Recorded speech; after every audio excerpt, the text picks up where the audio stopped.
بسم اللہ الرحمن الرحیم۔ السلام علیکم ناظرین آج 8 اگست کو آج جلسے کا یو کے جلسے کا آج آخری دن تھا۔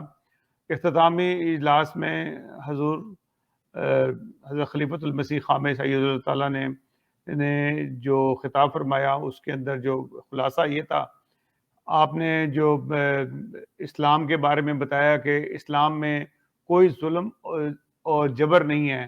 جو کچھ معاہدے کیے جاتے ہیں، اگر غیر مسلم سے معاہدہ ہو یا کسی سے معاہدہ ہو، اس کی پاسداری کرنا بہت ضروری ہے۔ اور پھر انہوں نے کچھ واقعات بتائے کہ جو مسلمانوں نے جب جنگوں میں جاتے تھے تو حضور صلی اللہ علیہ وسلم جو کمانڈرز ہوتے تھے ان کو کیا ہدایت دیتے تھے کہ آپ نے عورتوں پہ، بچوں پہ، بوڑھوں پہ، غلاموں پہ ظلم نہیں کرنے، اور اس قسم کے کئی واقعات کا انہوں نے ذکر کیا۔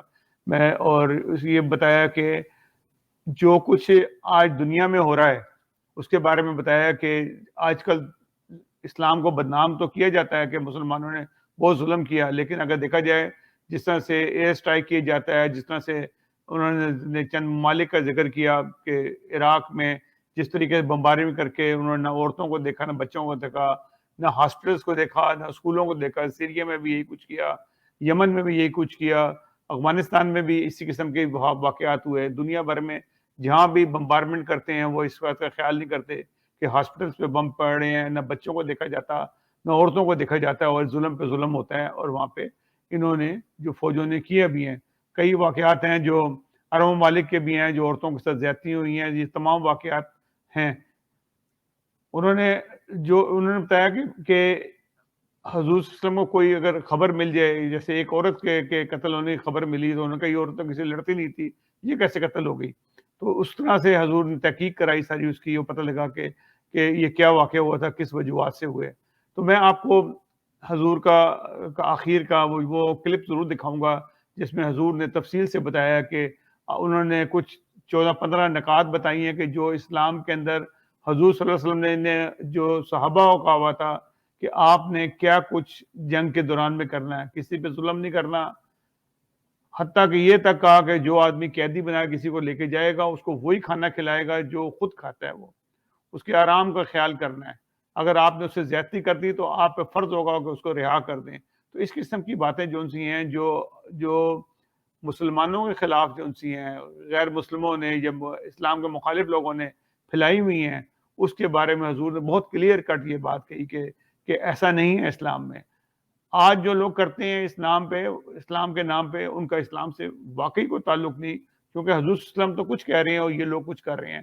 تو بہرحال یہ آپ ملاحظہ کیجئے گا حضور نے کیا فرمایا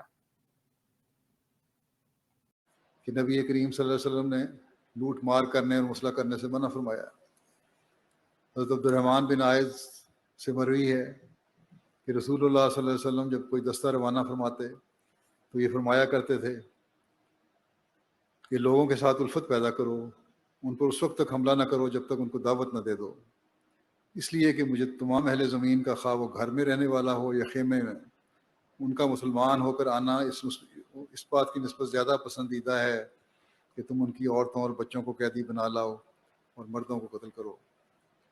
حضرت انس بن مالک روایت کرتے ہیں کہ رسول اللہ صلی اللہ علیہ وسلم نے فرمایا، تم اللہ کے نام کے ساتھ نکلو اور اللہ تعالیٰ اور اس رسول اللہ کے دین پر نکلو، اور کسی ضعیف العمر کو قتل نہ کرو، اور نہ کسی بچے کو، اور نہ کسی چھوٹے کو، اور نہ کسی عورت کو، اور تم نہ خیانت کرنا، اور اپنے مال غنیمت اکٹھے رکھنا، اور اپنے احوال کی اصلاح کرنا، اور حسن معاملگی سے پیش آنا، کیونکہ اللہ تعالیٰ احسان کرنے والوں کو پسند کرتا ہے۔ پھر ایک روایت ہے، حضرت اسود بن سری کہتے ہیں کہ نبی کریم صلی اللہ علیہ وسلم نے غزوہ حنین کے موقع پر ایک دستہ روانہ فرمایا۔ انہوں نے مشرکین سے قتال کیا جن کا دائرہ وسیع ہوتے ہوئے ان کی اولاد کے قتل تک جا پہنچا۔ جب وہ لوگ واپس آئے تو رسول اللہ صلی اللہ علیہ وسلم نے فرمایا، تمہیں کس چیز نے بچوں کے قتل پر مجبور کیا تھا؟ تمہارا تو یہ حق نہیں تھا، بلکہ ان بچوں کو حق مارا تم نے۔ انہوں نے عرض کیا، یا رسول اللہ، وہ تو محض مشرکین کے بچے تھے۔ آپ نے فرمایا کہ تم میں سے جو بہترین لوگ ہیں وہ مشرکین کی اولاد نہیں ہیں۔ اس ذات کی قسم جس کے ہاتھ میں محمد صلی اللہ علیہ وسلم کی جان ہے، جو جان بھی دنیا میں جنم لیتی ہے وہ فطرت پر پیدا ہوتی ہے، یہاں تک کہ اس کی زبان اپنا معافی ضمیر ادا کرنا شروع کر دے۔ حضرت رباح بن ربیع روایت کرتے ہیں کہ رسول اللہ صلی اللہ علیہ وسلم ساتھ ایک جنگ میں شریک تھے۔ آپ نے لوگوں کو دیکھا کہ کس چیز کے ارد گرد جمع ہیں۔ آپ نے ایک شخص کو بھیجا کہ جا کر دیکھے کہ یہ مجمع کیسا ہے۔ اس نے جا کر دیکھا اور آ کر بتایا کہ ایک عورت قتل ہوئی ہے، اس کے گرد یہ جمع ہیں۔ آپ نے فرمایا اس کو کیوں مارا ہے؟ یہ تو لڑتی نہیں تھی۔ لڑتی نہ تھی۔ کہا اگلے مورچوں پر خالد بن ولید ہیں۔ جواب لوگوں نے دیا، آپ نے خدمت میں عرض کیا کہ اگلے مورچے پر خالد بن ولید ہیں۔ آپ نے فرمایا کہ خالد بن ولید سے کہہ دو کہ نہ کسی عورت کو قتل کیا جائے اور نہ کسی خادم کو۔ فتح مکہ کے موقع پر حضرت صلی اللہ علیہ وسلم نے حضرت خالد بن ولید سے فرمایا کہ وہ مکہ کو زیریں جانب سے داخل ہوں، مکہ کی زیریں جانب سے داخل ہوں اور بالآخر صفا پر آپ سے ملیں۔ اور حضرت ابو عبیدہ بن جراح کو ہدایت فرمائی کہ وہ بطن وادی کے راستے مکے میں داخل ہوں اور آگے جا کر آپ کو انتظار کریں۔ آپ صلی اللہ علیہ وسلم نے سب کو تاکیدی ہدایت فرمائی کہ جب تک کوئی مزاحمت نہ کرے کسی پر ہتھیار نہ اٹھایا جائے۔ آپ نے یہ تاکیدی ہدایت سب کو عموماً اور خالد کو خصوصاً ارشاد فرمائی تھی۔ چنانچہ ان ہدایات کے مطابق ہر جانب سے اسلامی فوج مکے میں داخل ہونے لگی۔ جس سمت سے حضرت خالد بن ولید مکے میں داخل ہوئے وہاں ابھی امن اور امان کا اعلان نہیں پہنچا تھا، اس لیے وہاں قریش میں سے بعض نے ان کا مقابلہ شروع کر دیا۔ یہاں چونکہ آپ کے مقابلے پر آ کر اکرمہ بن ابی جہل، صفوان بن امیہ اور سہل بن عمر اپنے ساتھیوں کے ساتھ آپ پر حملہ آور ہوئے تھے، اس لیے مجبوراً آپ کو بھی دفاع میں ہتھیار اٹھانے پڑے۔ خندمہ کے مقام پر گویا جھڑپ تھی تو مختصر، مگر اس میں ان کے 12 آدمی مارے گئے دشمنوں کے۔ ان کا انجام دیکھ کر باقی سب بھاگ گئے اور پھر کسی کو مزاحمت یا مقابلے کی ہمت نہ ہوئی۔ اس وقوع کی اطلاع حضرت خالد بن ولید کے پہنچنے سے پہلے حضرت صلی اللہ علیہ وسلم کی خدمت میں پہنچی اور اس درخواست کے ساتھ پہنچی کہ ان کو روکا جائے ورنہ وہ سارے مکے والوں کو قتل کر دے گا۔ حضرت صلی اللہ علیہ وسلم نے فوراً حضرت خالد کو بلوایا اور فرمایا کیا میں نے تمہیں لڑائی سے منع نہیں کیا تھا؟ حضرت خالد نے عرض کی یا رسول اللہ، آپ نے یقیناً منع فرمایا تھا، لیکن ان لوگوں نے ہم پر پہلے حملہ کیا اور تیر برسانے شروع کر دیے۔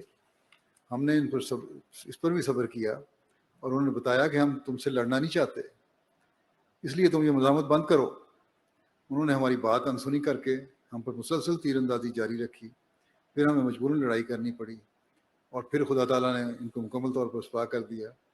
حضرت صلی اللہ علیہ وسلم نے آپ کی وضاحت کو قبول فرمایا۔ اس ایک واقعے کے علاوہ وہاں کوئی قابل ذکر واقعہ رونما نہیں ہوا۔ سب کمانڈر اپنی اپنی سمت سے آ کر حضرت صلی اللہ علیہ وسلم کی مقرر فرمودہ جگہ پر آپ سے مل گئے اور طلوع آفتاب سے کچھ دیر بعد ہی مکہ مکرمہ مکمل طور پر عطا ہو گیا آپ کو۔ آج تو جو اعتراض کرنے والے ہیں وہ اعتراض تو کرتے ہیں اسلام پہ، لیکن بغیر کسی امتیاز کے ہسپتالوں اور اسکولوں پر حملہ کر دیتے ہیں، ایئر ریڈز کر دیتے ہیں، عمارتوں کو ملے میٹ کر دیتے ہیں، گھروں میں بچوں اور عورتوں کو، بیماروں کو مار دیتے ہیں۔ کسی کا حق تسلیم کرنے کو تیار ہی نہیں ہے لوگ، پھر اسلام پر الزام کے حق مارتا ہے۔ کون ہے حضرت صلی اللہ علیہ وسلم اور آپ کے خلفائے راشدین کے علاوہ جنہوں نے اس حد تک حقوق کا خیال رکھا ہو؟ اسلام نے جنگ کی صورت میں بھی دشمنوں کے بعض حملوں کا بعض حقوق کو کس طرح قائم فرمایا ہے، اس کا خلاصہ بیان کرتا ہوں۔ خلیفہ ثانی نے بیان فرمایا ہے کہ کسی صورت میں مسلمانوں کو مسلح کرنے کی اجازت نہیں، یعنی مسلمانوں کو مقتولین جنگ کی حد تک کرنے یا ان کے اعضاء کاٹنے کی اجازت نہیں ہے۔ دوسرے یہ کہ مسلمانوں کو کبھی جنگ میں دھوکہ بازی نہیں کرنی چاہیے۔ 3 یہ کسی بچے کو نہیں مارنا چاہیے اور نہ کسی عورت کو۔ 4 یہ کہ پادریوں، پنڈتوں اور دوسرے مذہبی رہنماؤں کو قتل نہیں کرنا چاہیے۔ 5 یہ بوڑھے کو نہیں مارنا چاہیے، بچے کو نہیں مارنا، عورت کو نہیں مارنا، اور ہمیشہ صلح اور احسان کو مد نظر رکھنا ہے۔ 6 جب لڑائی کے لیے مسلمان جائیں تو اپنے دشمنوں کے ملک میں ڈر اور خوف پیدا نہ کریں اور عوام الناس پر سختی نہ کریں، بلا وجہ نہ ڈرائیں عوام کو جس طرح ایئر ریڈ کر کے ڈال دیتے ہیں۔ نمبر 7، جب لڑائی کے لیے نکلیں تو ایسی جگہ پر پڑاؤ نہ ڈالیں کہ لوگوں کے لیے تکلیف کا موجب ہو، اور کوچ کے وقت ایسی طرز پر نہ چلیں کہ لوگوں کے لیے راستہ چلنا مشکل ہو جائے۔ راستوں میں پڑاؤ نہ ڈالیں، خوف زدہ کرنے کے لیے پڑاؤ نہ ڈالیں۔ رسول اللہ صلی اللہ علیہ وسلم نے اس بات کا سختی سے حکم دیا تھا کہ فرمایا جو شخص ان احکام کے خلاف کرے گا اس کی لڑائی اس کے نفس کے لیے ہوگی، خدا کے لیے نہیں ہوگی۔ پھر 8 یہ ہے کہ لڑائی میں دشمن کے منہ پر زخم نہ لگائیں۔ 9 یہ ہے کہ لڑائی کے وقت کوشش کرنی چاہیے کہ دشمن کو کم سے کم نقصان ہو۔ 10 جو قیدی پکڑے جائیں ان میں سے جو قریبی رشتہ دار ہوں ان کو ایک دوسرے سے جدا نہ کیا جائے۔ 11 قیدیوں کے آرام کا اپنے آرام سے زیادہ خیال رکھا جائے۔ 12 غیر ملکی سفیروں کا ادب اور احترام کیا جائے، وہ غلطی بھی کریں تو ان سے چشم پوشی کی جائے۔ 13 اگر کوئی شخص جنگی قیدی کے ساتھ سختی کر بیٹھے تو اس قیدی کو بلا معاوضہ آزاد کر دیا جائے، اگر سختی ہوگی غلط طریقے سے تو پھر اس قیدی کو آزاد کر دے۔ 14 جس شخص کے پاس کوئی جنگی قیدی رکھا جائے وہ اسے وہی کھلائے جو خود کھائے اور اسے وہی پہنائے جو خود پہنے، اور اسی پر صحابہ نے عمل کیا۔ حضرت ابوبکر رضی اللہ عنہ نے انہی احکام کی روشنی میں مزید یہ حکم بھی جاری فرمایا کہ عمارتوں کو مت گراؤ اور پھلدار درختوں کو مت کاٹو۔ جی ناظرین، آپ نے ملاحظہ کیا حضور نے مختصر سن جو کچھ فرمایا کہ اسلام کی اصل حقیقت اسلام کیا ہے، اسلام اپنے جنگوں میں مسلمانوں کے کیا اقدام ہوتے ہیں اور کس طریقے سے لوگوں کے ساتھ وہ سلوک کرتے ہیں، اور یہ تک کہا گیا کہ آپ نے پہلے حملہ نہیں کرنا، اور جب تک آپ کے اوپر حملہ نہ ہو اور حملے اگر کرتے ہیں تو پہلے سے ان کو آگاہ کریں۔ یہ تمام چیزیں حضور نے بتائی۔ ناظرین، امید ہے کہ آپ کو پروگرام آج کا پسند آیا ہوگا۔ اگر آپ کو ہمارے شوز پسند آتے ہیں ہمارے چینل کو سبسکرائب ضرور کیجیے گا۔ انشاءاللہ تعالی اگلے پروگرام میں دوبارہ حاضر ہوں گے۔ اللہ حافظ ناصر۔